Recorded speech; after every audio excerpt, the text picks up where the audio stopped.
Las leyes de Burgos.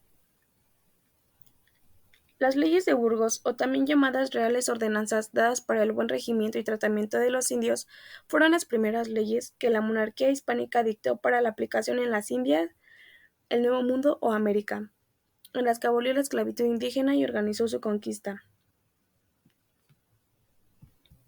Estas leyes constan de 35 ordenanzas. Su función es la protección y humanización del indígena, con el objetivo de conformar su propio estatus civil basado en la dignidad del trabajo y la libertad. Las leyes de Burgos recogieron en ordenanzas las conclusiones adoptadas por una reunión de teólogos y juristas, conocida como Junta de Burgos, que había sido convocada por el rey Fernando el Católico como respuesta al famoso sermón pronunciado por el fraile dominico Antonio de Montesinos. Este fue quien en 1511 denunció las condiciones sociales y los abusos a los que eran sometidos los indígenas del Nuevo Mundo por parte de numerosos encomenderos de la corona española. Las leyes de Burgos fueron sancionadas por el rey don Fernando el 27 de diciembre de 1512 y poseen un valor extraordinario, por cuanto constituyen el primer cuerpo legislativo de carácter universal que se otorgó para los pobladores del continente americano, siendo consideradas como la primera Declaración de Derechos Humanos.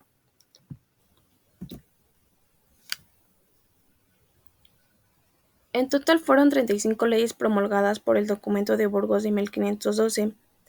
Estas leyes establecieron una serie de principios que fueron el basamento del derecho indiano. Por mencionar algunos, son que los indios son hombres libres y legítimos dueños de sus casas y sus haciendas. Se podía obligar a los indios a trabajar con tal de que el trabajo fuese tolerable y el salario justo, aunque se permitía el pago en especie en lugar de en dinero. También las indias casadas solo podían trabajar en la mina por propia voluntad u orden de sus maridos, aunque habitualmente se ocupaban de las labores domésticas de las haciendas que habitaban.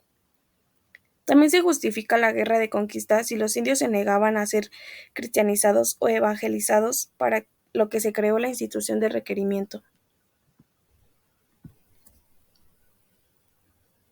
En cuanto a su aplicación, estas leyes se aplicaban solo a las tierras descubiertas por el momento y gobernadas por Colón, como eran Cuba, la Española, San Juan, Jamaica, Trinidad y probablemente la isla de Perlas.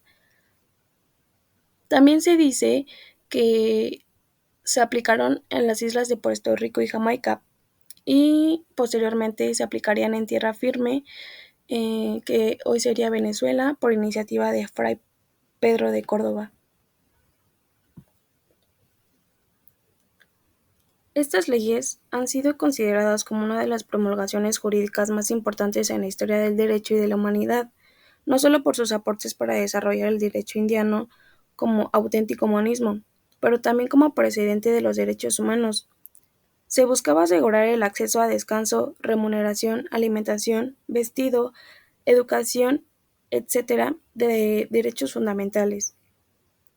También se buscaba una contribución al derecho internacional y ser el primer documento en el que una potencia colonizadora reglamenta el trabajo de sus súbditos, volviéndose el primer atisbo en Hispanoamérica de un cuerpo legislativo de derecho laboral, y distinguiéndose de otros imperios coloniales. Como ya habíamos mencionado, en total fueron 35 leyes promulgadas por el Documento de Burgos de 1512. La primera encomienda nos señala que los indios serán trasladados a encomiendas. Por cada 50 indios se construirán 4 cabañas. Estas serían de 30 por 15 pies. Esta tierra no se les puede quitar ya que fueron arrebatadas de su tierra original. Los indios se encargarán de la siembra de toda la comida. Durante las temporadas adecuadas, los encomenderos harán que los indios planten maíz y críen a las gallinas.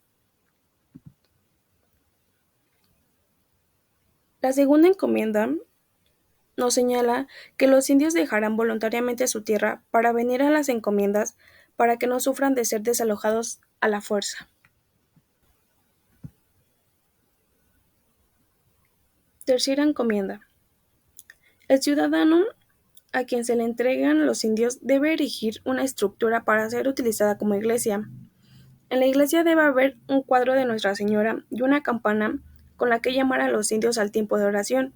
La persona que los tiene en la encomienda debe ir con ellos a la iglesia todas las noches y asegurarse de que se persignen y canten varios himnos. Si un indio no viene a la iglesia, no se le permite descansar al día siguiente.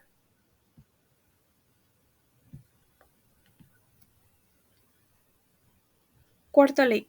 Para asegurarse de que los indios estén aprendiendo el cristianismo correctamente, serán examinados cada 2 semanas y el encomendero les enseñará lo que no saben. Él les enseñará los 10 mandamientos, los 7 pecados capitales y el credo. Cualquier encomendero que no lo haga correctamente será multado por 6 pesos de oro. Quinta ley. Se construirá una iglesia equidistante de todas las fincas. Los domingos se celebrará la misa y se comerá un banquete. Si el encomendero no trae a sus indios, se le cobrará 10 pesos de oro.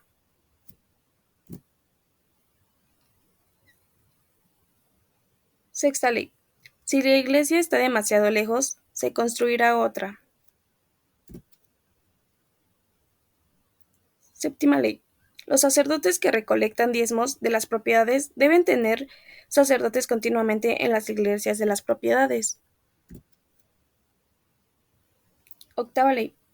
Se construirán iglesias en las minas para que los indígenas que trabajan en las minas puedan oír misa los domingos.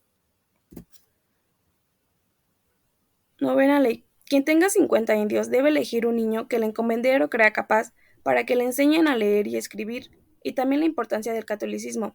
Este niño luego enseñará a los otros indios, porque los indios aceptarían más fácilmente lo que dice el niño que lo que dicen los españoles. Si el encomendero tiene 100 indios, se elegirán 2 muchachos. La fe debe de estar arraigada en sus cabezas para que se salven las almas de los indios.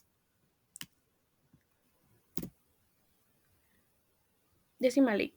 Si un indio se enferma cerca de donde hay un sacerdote, el sacerdote debe ir a él y recitar el credo y otras cosas útiles de la fe católica.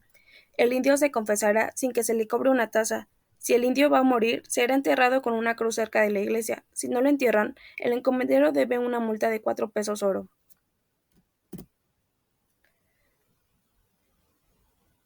Onceava ley. Los indios no deben ser utilizados como transportistas para transportar cosas a los indios en las minas. 12. Todos los habitantes españoles que tengan indios en una encomienda deben bautizar a los bebés dentro de una semana desde su nacimiento. 13. Después de que los indios hayan sido llevados a las propiedades, el oro se buscará de la siguiente manera. Los indios en una encomienda deben buscar oro durante 5 meses al año, y al final de los 5 meses se les permite descansar durante 40 días. Durante estos 40 días, los indios no deben ser empleados, a menos que sean esclavos y acepten plantar las cosechas. Durante los 40 días, los indios recibirán más instrucción en la fe, ya que tienen más tiempo para aprender. 14. Debe permitirse a los indios realizar sus danzas sagradas. 15. Todos los ciudadanos que tienen indios están obligados a alimentarlos con pan, y los domingos deben darles platos de carne cocida. Por cada infracción se pagará una multa de 2 pesos oro. 16. Según el catolicismo, a los indios no se les permite tener más de una esposa a la vez y no se les permite abandonar a sus esposas.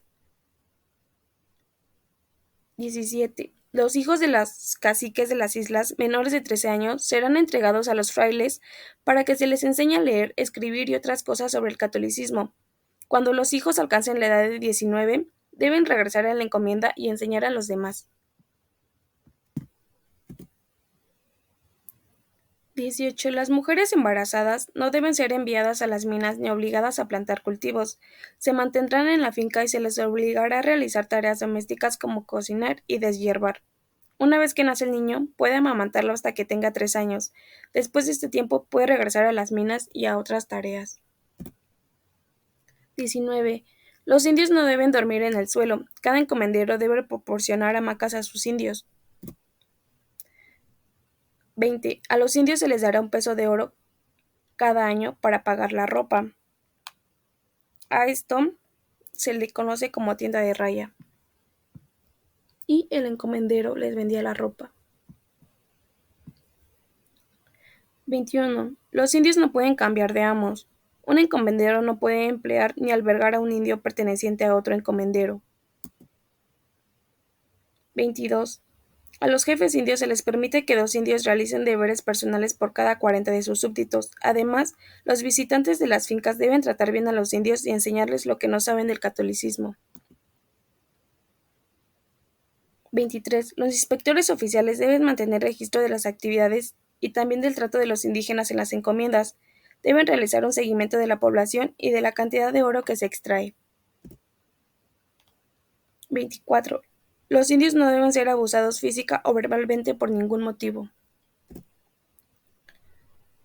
25. Los indios no deben utilizarse en el comercio privado ni para ningún otro interés económico. 26. Los encomenderos, que tienen a sus indios trabajando en minas distintas, combinarán esfuerzos con otras propiedades para ayudar a proporcionar alimentos a los indios. 27. A los indios de otras tierras también se les debe enseñar las cosas de la fe católica. Deben ser tratados con amabilidad a menos de que sean esclavos. 28. Si muere un encomendero, su sucesor tomará el control de los indios. 29. Deben designarse 2 inspectores para cada estado. 30. Los inspectores serán elegidos por el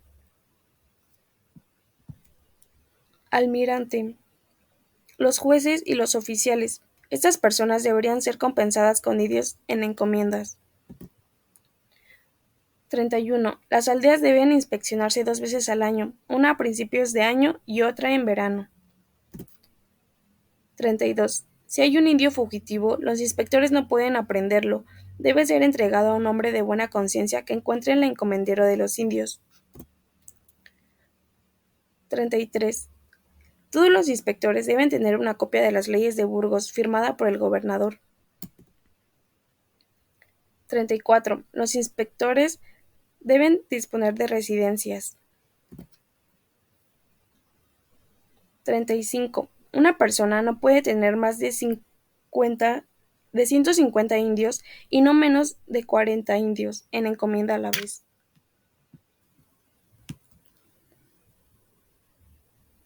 Como conclusión, las leyes de Burgos de 1512 fueron un primer intento de la corona española por mejorar el trato hacia los indígenas en América, estableciendo protecciones y regulaciones laborales.